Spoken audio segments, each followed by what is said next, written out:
السلام علیکم ورحمۃ اللہ وبرکاتہ۔ الحمد للہ رب العالمین والعاقبۃ للمتقین والصلاة والسلام علی سید المرسلین وعلی آلہ وصحبہ ومن تبعہم بإحسان الی یوم الدین۔ اما بعد فاعوذ باللہ من الشیطان الرجیم، بسم اللہ الرحمن الرحیم۔ آخری عشرے کا آخری ہفتہ داخل ہو چکا ہے۔ اس میں بہت تیز دوڑ لگانے کی ضرورت ہے۔ آپ آرام سے نہیں بیٹھ سکتے۔ شروع میں اکثر لوگ بڑے جوش میں ہوتے ہیں، بڑے سپیڈ سے عبادت کرتے ہیں، شوق سے کرتے ہیں، بیچ میں جا کے پھر تھوڑا سب کی سپیڈ کم ہو جاتی ہے، اور اب جب کہ آخری عشرہ شروع ہو جاتا ہے تو اب دوبارہ ضرورت ہے کہ ہم اسی طرح جیسے ہم نے شروع کیا تھا اس مہینے کو، اسی طرح ہم دوبارہ شوق کے ساتھ عبادت کریں۔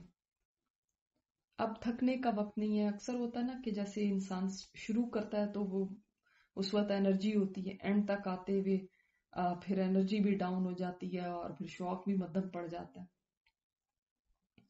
تو اگر کسی نے پہلے 20 دن بہت شوق کے اور بہت محنت کے ساتھ گزارے، لیکن آخری عشرے میں اگر سست پڑ گئے تو یہ صحیح نہیں ہے۔ ہاں، جو پہلے 20 دن اگر سست رہا مگر آخری عشرے میں اس نے دوڑ لگا دی، سمجھ لے وہ جیت جائے گا، کیونکہ حدیث میں آتا ہے انما الاعمال بالخواتیم، اعمال کا دار و مدار جو ہے نا ان کے خاتمے پہ ہے، کہ کس طرح سے آپ اینڈ کرتے ہیں، یعنی سٹارٹ کیسے کرتے ہیں اس سے اتنا فرق نہیں پڑتا، مگر اینڈ کرنے سے بہت زیادہ فرق پڑتا ہے۔ اسی لیے ہم دیکھتے ہیں نبی علیہ الصلوۃ والسلام کا طریقہ یہ تھا کہ آخر کے جو 10 دن تھے ان میں اتنی زیادہ محنت کرتے تھے جتنی پچھلے 20 دنوں میں نہیں کی ہوتی تھی۔ لہٰذا ہمیں بھی کمر کس لینی چاہیے اور اپنی راتوں کو زندہ کرنا ہے۔ دن نہیں، یہ راتوں کو زندہ کرنے والے عشرہ ہے۔ اور میں نے آپ کو حدیث بھی سنائی تھی کہ جبرائیل علیہ السلام نے جو بددعا کی تھی کہ جو رمضان میں اپنی بخشش نہ کروا سکا وہ ہلاک ہو گیا، اور سوچ لیں کہ 23 دن گزر چکے ہیں اور آخری ہفتہ رہ گیا، تو اس میں کون پھر پیچھے رہ سکتا ہے؟ تو ہم نے انشاءاللہ اس آخری ہفتے کو سب سے اچھا گزارنا ہے۔ آپ صلی اللہ علیہ وسلم پہلی 20 راتوں کا اعتکاف نہیں کرتے تھے، آخری عشرے کا کرتے تھے، اور اسی میں جیسے آپ کو پتا ہے کہ لیلۃ القدر ہے۔ امت مسلمہ کی عمریں پچھلی امتوں سے کم ہیں، اور اس کی آپ صلی اللہ علیہ وسلم کو بہت یعنی تشویش تھی کہ پچھلی امتیں تو اتنی عمریں پا کے اتنی نیکیاں کر گئیں، تو اب میری امت کی تو عمر ہی اتنی چھوٹی ہے، تو یہ کیا کریں گے پھر؟ تو اللہ تعالیٰ نے یہ تحفہ ہمیں دیا ہے لیلۃ القدر کا۔ ایک بندے نے اگر پوری زندگی عبادت میں گزاری ہو، جو کہ کتنی ہوتی ہے آج کل کی زندگی، بہت بھی کسی کو مل جائے 80-85 سال ہوگی، تو اتنی بھی دن اور رات عبادت میں گزاری، پیدا ہونے کے دن سے لے کر 85 سال اس نے 85 ایئرز اگر اس نے عبادت میں گزارے، ایک پل بھی نہیں، نہ سویا، نہ کچھ کھایا، نہ کچھ پیا، تب بھی اس سے بہتر ہے اس ایک رات کی عبادت۔ اور ہم تو اگر اتنی عمر پا بھی لیں 85 ایئرز 83 پلس ایئرز، تو ہم اس میں ہر وقت عبادت نہیں کر سکتے۔ فضیل بن ایاز ایک دفعہ جا رہے تھے تو راستے میں ایک بوڑھے آدمی سے ملاقات ہوئی، اس سے پوچھا تم کتنے سال کے ہو؟ وہ بولا 70 سال کا۔ تو حیران ہو کے فرمایا کہ تم 70 سال سے اللہ کی طرف سفر کر رہے ہو؟ وہ رونے لگا، اس کو یعنی ایک طرح سے ریلائز ہوا کہ میں اللہ تعالیٰ کی طرف جا رہا ہوں مسلسل۔ تو فضیل بن عیاض نے اس کو تسلی دی کہ کوئی بات نہیں، جو ہو چکا تمہاری زندگی میں وہ تو ہو گیا، اب جو باقی رہ گیا اس کو اچھا کر لو تو اللہ تعالیٰ پچھلے گناہ بھی معاف کر دے گا۔ لہٰذا اب ضرورت اس بات کی ہے کہ ہم پچھلے گناہوں کے اوپر معافی مانگیں اور آگے کی زندگی میں بہتری کرنے کی کوشش کریں۔ یہی وہ دن ہے جن میں ہم توبہ استغفار کریں گے، یہی وہ دن ہے جس میں ہم تھوڑی سی قربانی دیں گے۔ قربانی کس چیز کی؟ اپنی نیند کی، آرام کی، کھانے پینے کی تو دیتے ہیں روزہ رکھ کے، تو نیند، آرام، یہ چیزیں ہیں جن کی قربانی تھوڑی دینی پڑے گی، کیونکہ اللہ تعالیٰ نے فرمایا نا فَفِرُّوا إِلَى اللَّهِ، اللہ تعالیٰ کی طرف دوڑ لگاؤ، اللہ تعالیٰ کی طرف بھاگو۔ تو اس عشرے میں تیز دوڑنا ہے، اور آپ دیکھیں کہ دوڑنے میں مشقت لگتی ہے، محنت لگتی ہے، تو اس لیے اس چیز کے لیے تیار ہونا چاہیے۔ اور ان راتوں میں سب سے امپورٹنٹ چیز، جیسے ہم نے پہلے بھی بات کی کہ استغفار کرنے کا ہمیں بتایا گیا اور اس کے لیے دعا بھی ہمیں بتا دی گئی، تو یہ دعا بار بار ان راتوں میں کرتے رہنا ہے اور سوچ سمجھ کے کرنی ہے، اور یہ بھی سوچنا ہے کہ آئندہ کے لیے بھی ان گناہوں کو میں نے چھوڑنا ہے۔ تو جب بھی گناہ کرنے کا خیال ذہن میں آئے، خود سے یہی پوچھیں کہ کیا کوئی مجھے دیکھ رہا ہے؟ اگر تو اندر سے جواب آتا ہے کہ کوئی بھی نہیں دیکھ رہا تو یہ تو کفر ہے، اور اگر اندر سے آواز آتی ہاں کوئی دیکھنے والا ہے، تو پھر ہمیں اس دیکھنے والے سے حیا کرنی ہے۔ اس طرح سے ہمیں اپنے گناہوں سے دوری اختیار کرنی ہے۔ تو نہ صرف یہ کہ توبہ استغفار کریں، ہم اب گناہوں کو چھوڑنے کا بھی ارادہ کریں کہ اللہ تعالیٰ ہمیں دیکھنے والا ہے۔ اسلاف میں بہت سے ایسے تھے جو گناہ کر سکتے تھے، طاقت بھی تھی، موقع بھی ہوتے تھے، مگر کیا چیز ان کو روک دیتی تھی؟ کہ مجھے اپنے رب کے سامنے کھڑے ہونا ہے۔ تو اگر اس طرح کی ہم چیزیں سوچیں تو ہم بھی گناہوں سے بچ سکتے ہیں اور آئندہ کی زندگی کو بہتر بنا سکتے ہیں۔ یہ سوچ رکھنا کہ اللہ تعالیٰ مجھے دیکھ رہا ہے، اور یہ سوچ رکھنا کہ مجھے اللہ تعالیٰ کے آگے کھڑے ہو کے جواب دینا، یہ ہماری زندگی کے اوپر ایک پازیٹیو ایفیکٹ کر سکتی ہیں۔ اور کوشش یہی ہونی چاہیے کہ ہم اللہ تعالیٰ سے جب ملاقات ہو تو اس حال میں ہو کہ ہم گناہوں سے پاک صاف ہوں، ہمارے گناہ بہت ہی کم ہوں۔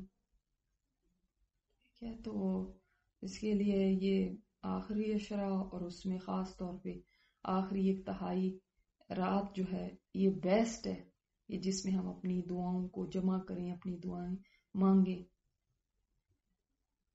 اور ہمیں بڑی یہ غلط فہمی شاید رہتی ہے کہ ہمارے سب کے پاس بہت ٹائم ہے اور کر لیں گے اور کر لیں گے اور کر لیں گے، اور ہم اپنی توبہ کو بھی ٹالتے جاتے ہیں، حالانکہ ہم نہیں جانتے کہ ہمیں دوبارہ ایسا موقع ملے گا بھی یا نہیں ملے گا۔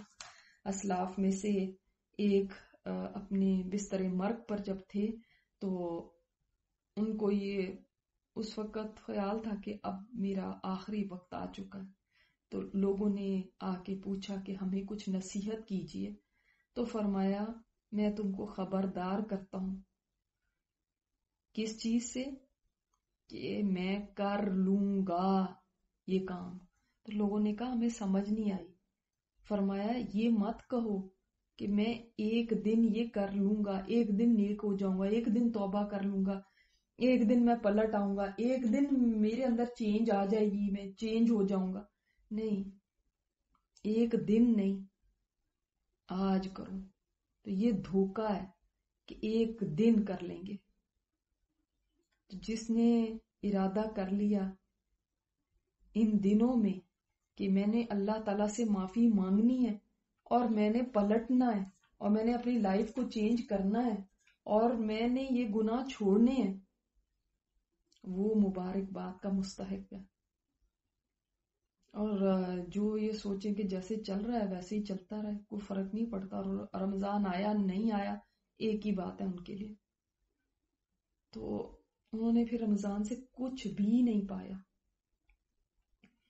تو توبہ استغفار کو تو یعنی اپنے ساتھ ایسے کر لیں کہ بس میں نے سارا دن رات ان دنوں میں اللہم انک عفو تحب العفو فاعف عنا، اللہم انک عفو تحب العفو فاعف عنا، یہی کرتے رہنا.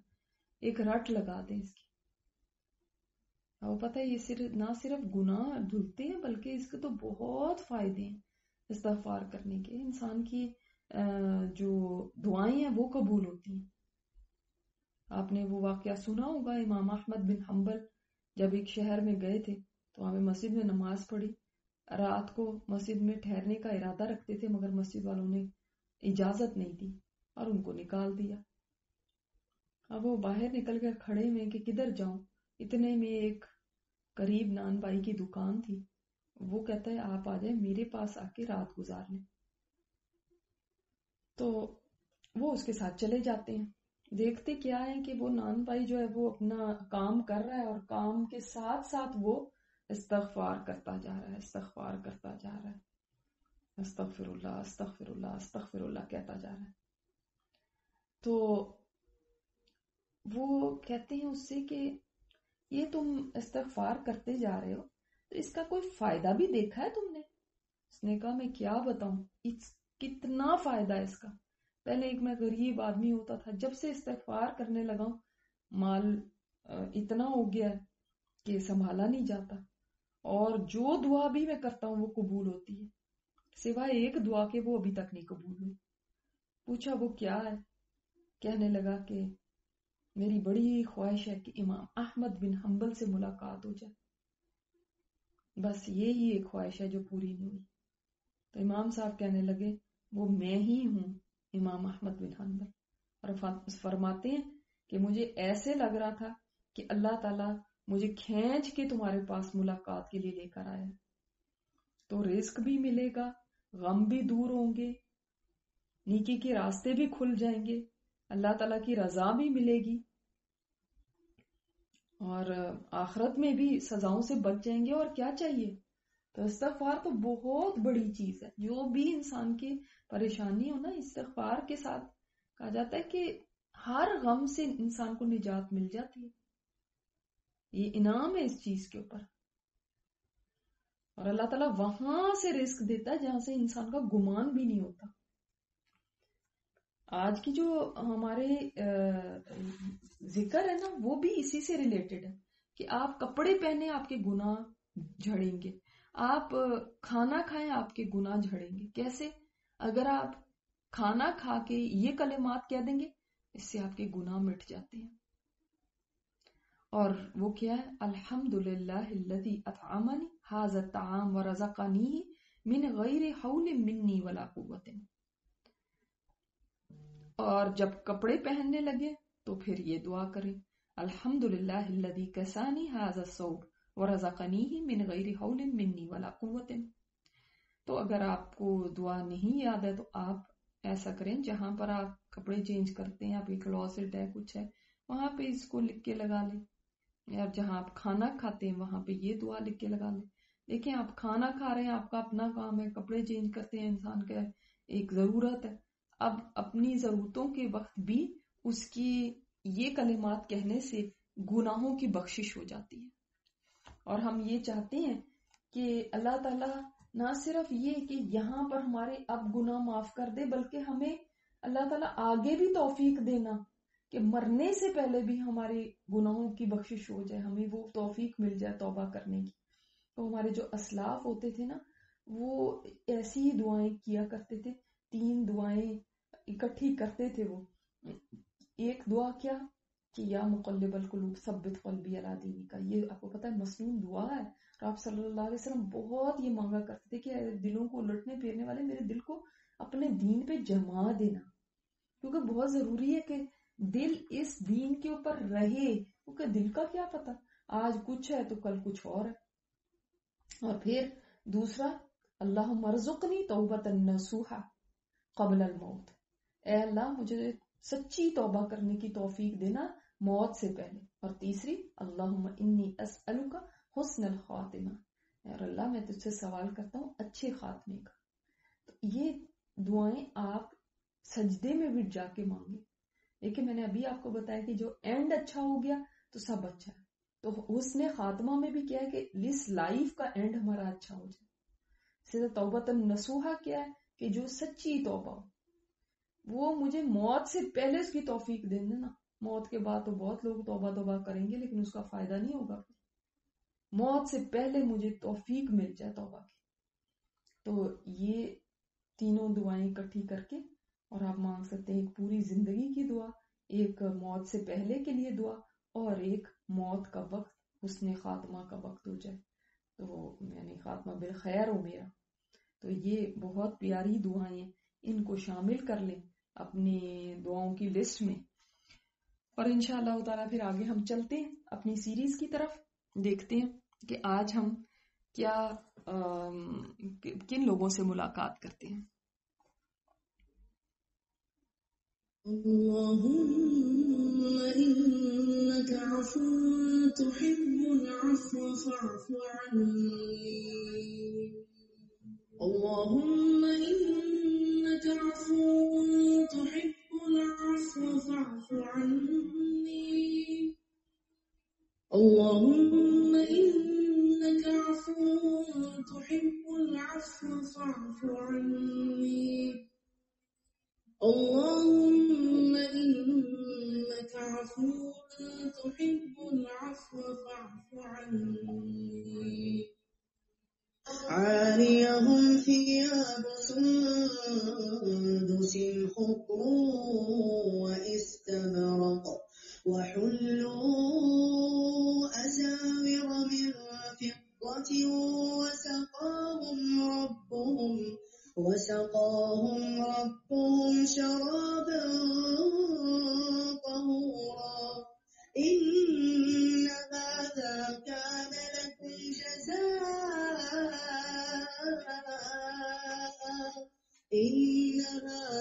كان لكم جزاء وكان سعيكم مشكورا. چلتے ہیں اپنی سیریز کی طرف. آج اس کا ایپیسوڈ نمبر 4 ہے. خستہ حال اس مکان سے کسی بڑھیا کے کھانسنے کی آواز آ رہی تھی. میں نے جھانک کے دیکھا. ایک عمر رسیدہ عورت بستر پر پڑی ہوئی یوں لگ رہی تھی جیسے ایک ڈھانچہ ہو. اس کے قریب ایک دوسری عورت دوا لیے ہوئے کھڑی تھی جو کوئی 50-60 کے پیرے میں ہوگی. اماں دوا لے لیں. اماں نے بمشکل کھانسی پر قابو پاتے ہوئے کہا، آ گئی دوا؟ ناصر کو کہاں سے پیسے ملے؟ پتہ نہیں، مگر کہیں سے تو لے ہی آئے ہیں.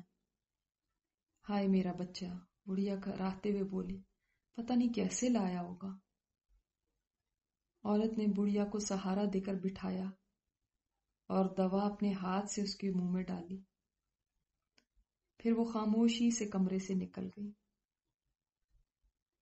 بڑھیا مشکل سے سانس کھینچتے ہوئے لیٹ گئی.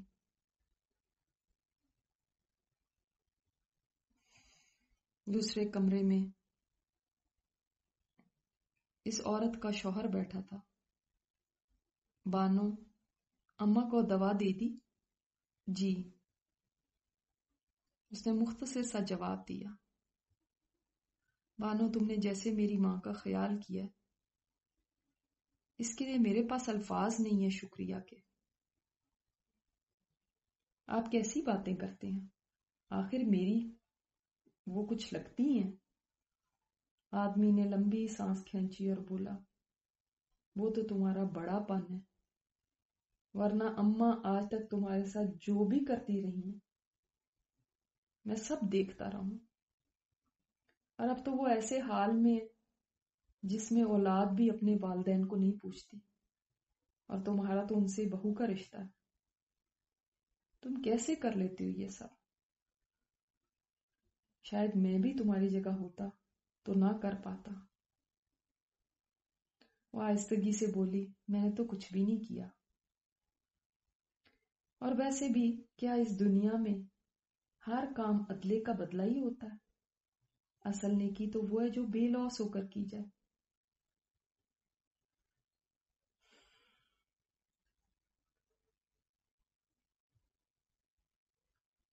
جو انہوں نے کیا وہ ان کا کرم ہے، جو میں کر رہی ہوں وہ میرا عمل ہے۔ وہ شخص بولا، ہاں مگر آسان تو نہیں۔ پچھلے 3 سال سے تم اسی طرح اماں کی خدمت کر رہی ہو۔ تمہیں وہ باتیں تو یاد آتی ہوں گی جو وہ تمہیں کہا کرتی تھی، وہ تانے، وہ ترش باتیں۔ عورت نے سر جھکا لیا اور بولی، ناصر میں بھی انسان ہی ہوں، یاد تو آتی ہیں، خاص طور پہ جب میرا کوئی قصور بھی نہیں ہوتا تھا اور اس کے باوجود مجھے کوسا جاتا تھا، جب ذرا ذرا سی بات پہ مجھے خوب سنائی جاتی تھی۔ ظاہر ہے 3 سال پہلے کی تو سب باتیں میرے ذہن میں نقش ہیں، جب ہر آئے گئے کے سامنے میرے پھوہڑ پن کے تذکرے کیے جاتے تھے۔ مگر ناصر، پھر صبر اور کیا ہوتا ہے؟ اگر اس کے بدلے مجھے جنت مل جائے تو کیا یہ صبر مہنگا ہے؟ ہرگز نہیں۔ اگر اس کے بدلے میرے گناہ جھڑ جائیں تو کیا یہ سہنا مشکل ہے؟ ہرگز نہیں۔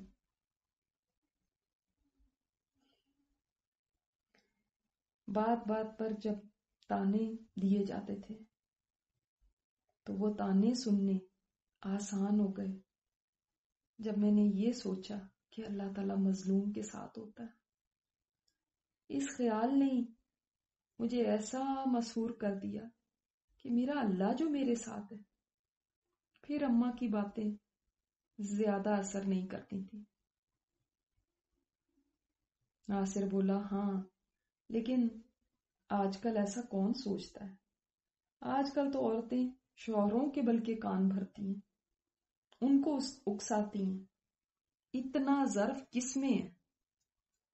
وہ بولی، دیکھے ناصر، ظرف انسان میں ہوتا نہیں ہے، کسی میں بھی نہیں ہوتا، ظرف کو پیدا کرنا پڑتا ہے۔ جب آخرت کی منزلیں سامنے نظر آنے لگیں، جب مرنے کے بعد کی زندگی یاد رہے، جب حساب کتاب کے مرحلے حقیقت نظر آئیں، تبھی ظرف آتا ہے، اور تبھی صبر کرنا بھی آسان ہوتا ہے، تبھی درگزر کیا جاتا ہے، تبھی بے لوث ہو جاتا ہے انسان۔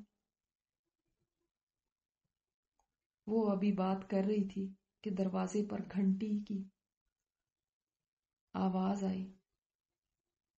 دونوں چونک گئے۔ ناصر دروازہ کھولنے کے لیے تیزی سے اٹھا۔ گھنٹی بجانے والے نے تو گویا گھنٹی پر ہاتھ ہی رکھ دیا تھا۔ بانو کو باہر سے کسی کے سخت لہجے میں بولنے کی آوازیں آ رہی تھی۔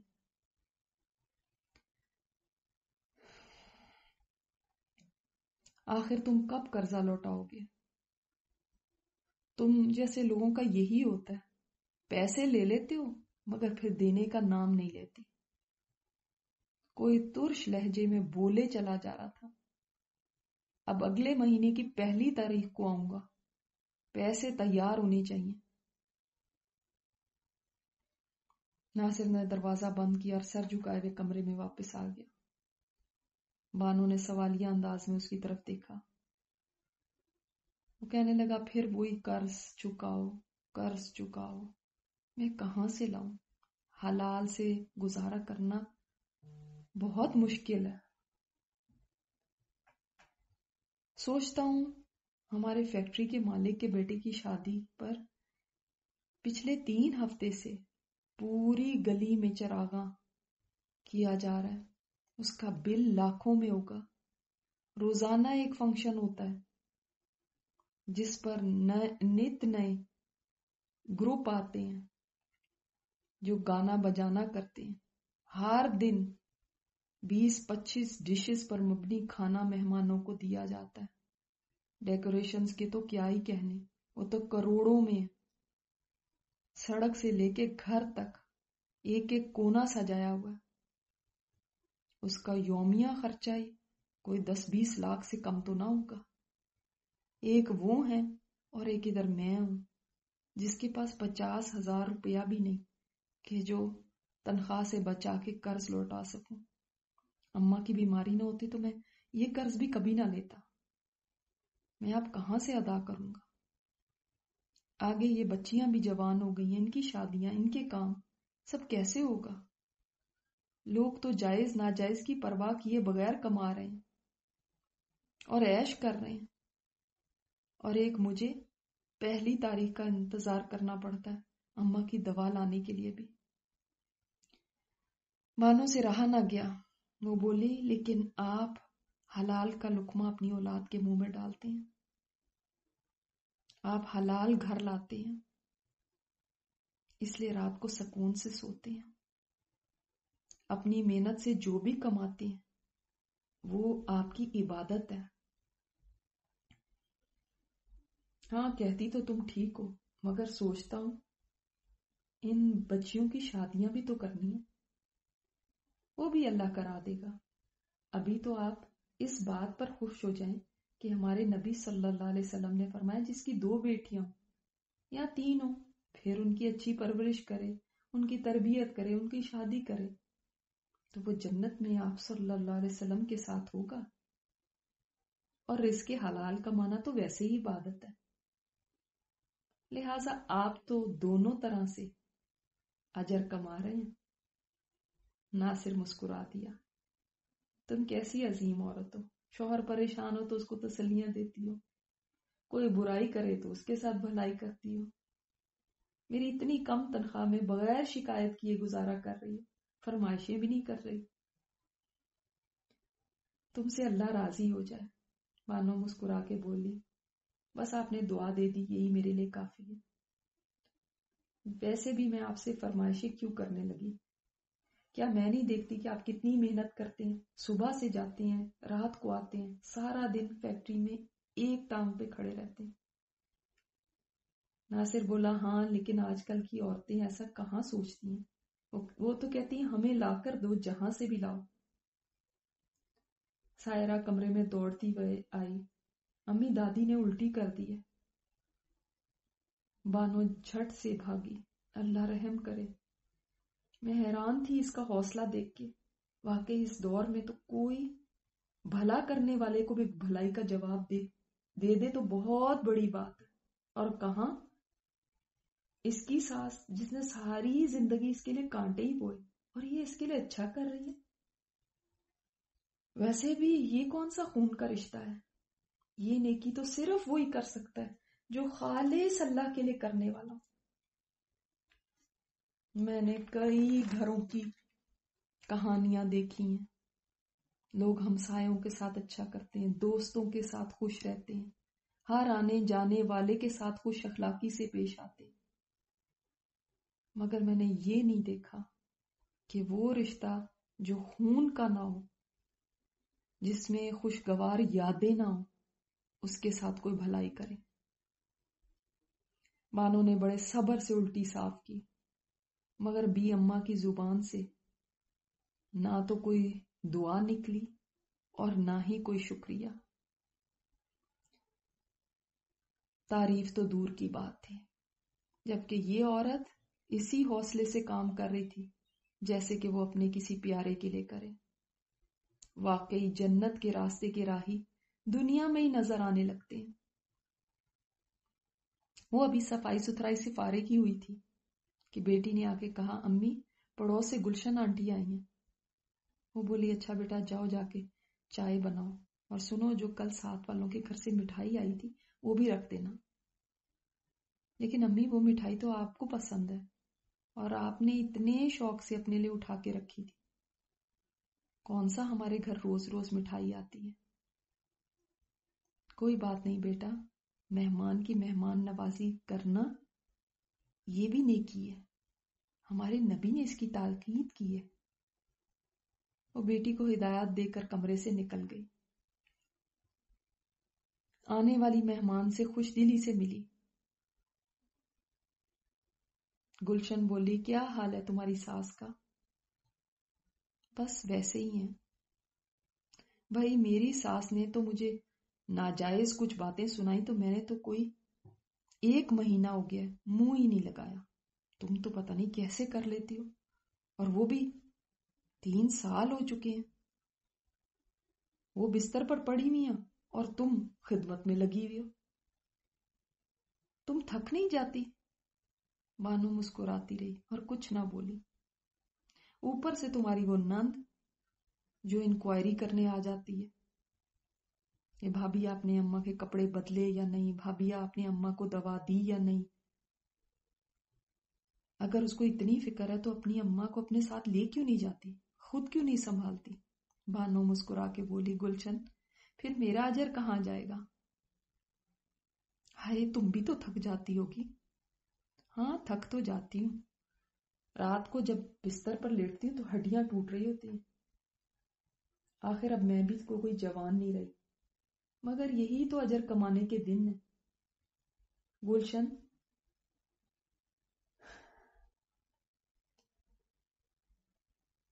پرایوں کے ساتھ تو چند گھنٹے کے لیے سبھی اچھا ہنس بول لیتے ہیں.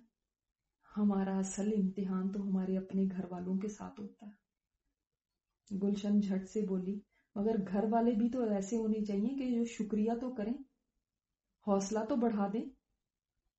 یہاں تو یہ حال ہے کہ نیکی بھی کرو اور کوئی تعریف نہیں.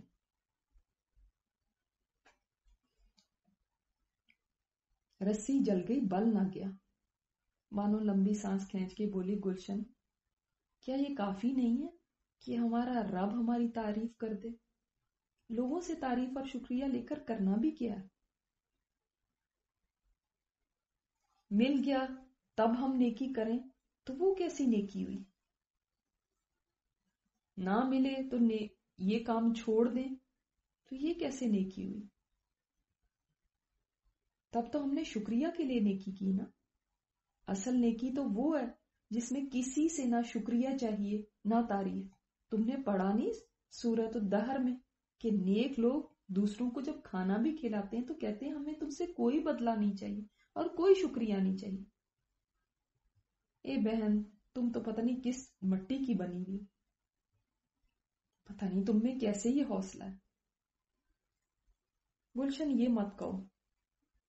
ہمیں اپنے اندر حوصلہ پیدا کرنا ہوگا اگر ہم نے جنت میں جانے والے کام کرنے. اور کس نے تم سے کہہ دیا کہ جنت کے راستے کے کام آسان ہیں؟ جنت یوں ہی ہنسی کھیل کے ساتھ ہی مل جاتی ہے. یہ تو ہمارے نبی نے بتا دیا تھا کہ یہ مشکلات کا راستہ ہے، خواہشات کو دبانے کا راستہ ہے، نفس پہ قابو پانے کا راستہ ہے. یہ ہے ہی حوصلے اور صبر کا راستہ. اب تم بھی جب گھر جاؤ تو واپس اپنی ساس سے بول چال شروع کر دینا، ورنہ 3 دن سے زیادہ کوئی مسلمان دوسرے مسلمان سے قطع تعلق نہیں کر سکتا. دونوں میں سے ایک بھی مر گیا تو جہنمی ہوگا. ہاں تو وہ مجھے بلا لینا، ضروری ہے کہ میں ہی ان کو بلاؤں؟ ارے پگلی اجر تمہیں مل رہا ہے اور تم یہ اجر ان کو دینا چاہتی ہو. ویسے تو وہ تمہیں پسند نہیں ہے مگر اجر کے معاملے میں تم سارا ان کی جھولی میں ڈال دینا چاہتی ہو. گلشن کو یہ بات سمجھ میں آ گئی. وہ بولی بانو تم نے واقعی جو سیکھا ہے اس کے اوپر عمل کر کے تم اندر باہر سے خوبصورت ہو گئی. تم نے جو قرآن کی تعلیم لی ہے واقعی نظر آتا ہے، ورنہ بعض لوگ تو اس تعلیم کو بھی بدنام کرتے ہیں. بانو بولی بس میں کوئی پرفیکٹ نہیں ہوں گلشن، میں بھی پتہ نہیں کتنی دفعہ گرتی ہوں پھر سنبھلتی ہوں. بس قرآن کی باتیں، نبی کی باتیں جب یاد آ جاتی ہیں تو آگے بڑھنے کا حوصلہ مل جاتا ہے، ورنہ شاید کب سے ہمت ہار چکی ہوتی.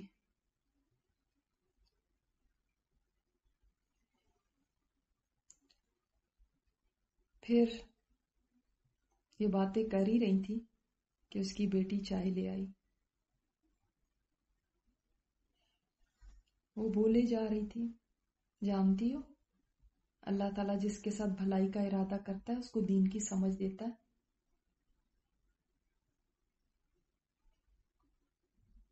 مجھے یہ پریشانیاں ہلکی محسوس ہونے لگی جب سے میں نے دین کی تعلیم لی، اور سوچتی ہوں کہ میرے رب نے میرے اوپر کتنی کرم نوازی کی ہے کہ مجھے یہ سمجھ دے دی.